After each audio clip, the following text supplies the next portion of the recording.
Well, I don't know. I mean, the first movie really sewed things up. What else is there to tell? Look, people want fat jokes on the big screen. We're gonna give them that, or we're gonna rake in the cash. Well, I guess. I mean, how much are we talking? Bajillions. Oh my god. Look at all those zeros. Hey boys and girls, and welcome back to another What the Flix, where we look at Cash Grab the Movie. Well, in most circles you have to search for it as Paul Blart Mall 2. But don't let that stop you. It's an amazing film where everything is designed for maximum profitability. Fat jokes are the cheapest currency in the world, you know. So the movie picks up on our fat loser Paul Blart. At the end of the previous movie, he had just gotten married. His life was turning around, and he had bought a Segway for his wife. At the opening of this movie, it's 6 years later, and he got divorced 6 days after the wedding. His mom got run over by a milk truck, and his girl is about to leave for college. His life is falling apart. This is what we wanted to see our hero fall into. This is artificial conflict introduced for maximum lulls. That's it, Paul Blart. You're dead. So 6 years after that heroic saving of that mall in New Jersey, they finally decide to invite him to the Vegas Security Convention. The biggest security convention in the world, baby. Oh, there's a new high roller in town. And his name is Blop. So Blart arrives at the the Wynn Hotel. So as he checks in, the hot hotel manager is like, "That's a fine piece of Blart I'm looking at." And he's like, "Ooh." And her name is Divina, which sounds like a porn star. So Blart's like, "Well, clearly after 6 years, my heroic saving of the mall is still relevant, so I'll be the keynote speaker." But he's not the keynote speaker. Fat people are incompetent and never get anywhere. That's funny. You see, I'm laughing on the inside. So the stupidest criminals in the world are attempting to steal the paintings from the Wynn Hotel as the security convention is going on. That said, with all these security guards, the chances of them being caught or found out or something is about a bajillion times higher than any other time of the year. Why couldn't they have decided to steal it during like an alcoholic convention where everyone's shit-faced and retarded? Or maybe like a convention of like librarians where they wouldn't say a word anyways. No, the security one is the safest. I mean, it's not like there's security tools, security guards, huge amounts of like tasers and security like devices and stuff, night vision goggles, robots, souped up segways. Dear God, it's like I'm flying! So since she got there, Paul Blart's daughter has been totally hitting on this guy who works at the hotel as like a towel boy or some shit. And Blart's like, "I can't have my daughter having a social life." So he spies on her. Fat people are insecure, that's funny.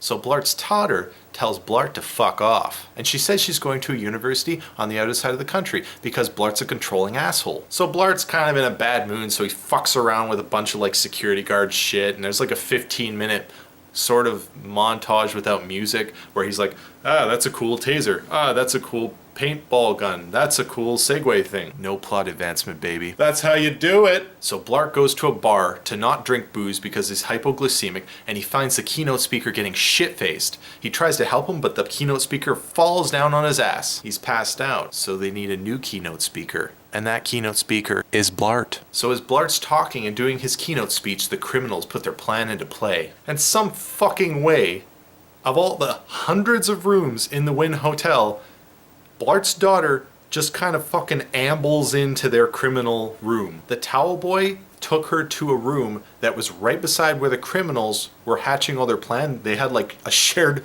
bathroom door, and she walks through the bathroom door directly into the criminals, whom take her hostage.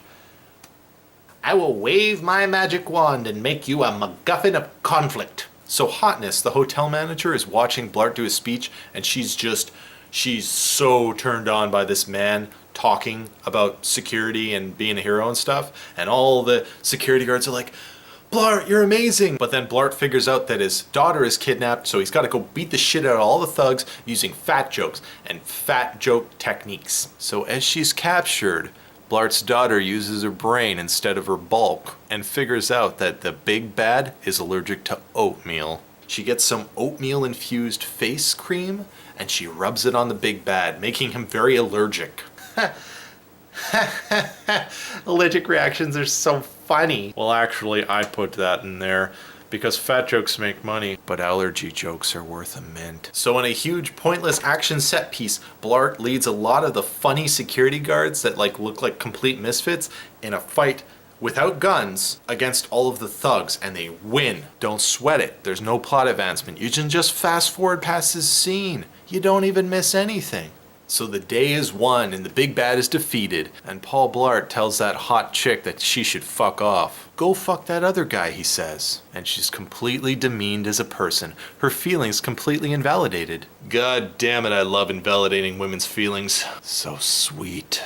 So Blart tells his daughter that she can go to UCLA, the university across the country, and pursue her dreams of being a whatever the fuck she wants to be, because I don't give a shit. The Win Man pays Blart a whole bunch of money for saving the hotel, and Blart's gonna give that money to his daughter to go to university. Plotline sewn up. So Blart, for whatever reason, drives across the country and drops his daughter off at UCLA. And as he's leaving, he sees a really overweight deputy police sheriff for blah. He sees Femme Blart, and he instantly falls in love, baby. Femme Blart reciprocates, and they have a happily ever we don't see it. Oh God, what did we learn in this What the Flix? We learned to never drink heavily while watching Netflix. Fat jokes are one of the easiest ways to make money in this country. Every security guard on the planet is a pathetic wastrel. Adam Sandler is very rich and makes awful movies. Does that mean he's a genius? Kevin James is very profitable. Pretty sure I'm richer than God now. Hot women love fat men telling them to not love them. Hot women love men invalidating their feelings. Every criminal is really, really stupid. I seriously doubt there's going to be another Paul Blart film. I would probably rate this movie a 3 out of 10. It takes away all the happy joy of the Paul Blart character, the innocence of the fat jokes, and this one just feels so blatant, so much more blatant than the previous one. While I was watching it, I kept feeling bad. Our Paul Blart character has been really tortured, and at the end I don't feel like he gets any resolution to that. He gets the chance to fall in love with a fat woman that he doesn't even know about. He doesn't really get a happily ever after. They don't get married, they just kind of wink. At least in the previous movie, they got married and there was a semblance that he'd have some happiness and he was hailed as a hero in a very public way. He's just gonna go home and zoom around on his little Segway and he's gonna be all sad again, and I just don't want that for him. I would not recommend watching this movie. Watch the first one. It's much funner, it's much happier, it's cuter. This movie is just an unmitigated cash grab. Well, thank you for watching, guys. Like, share, subscribe as always, and I will see you later. Ooh.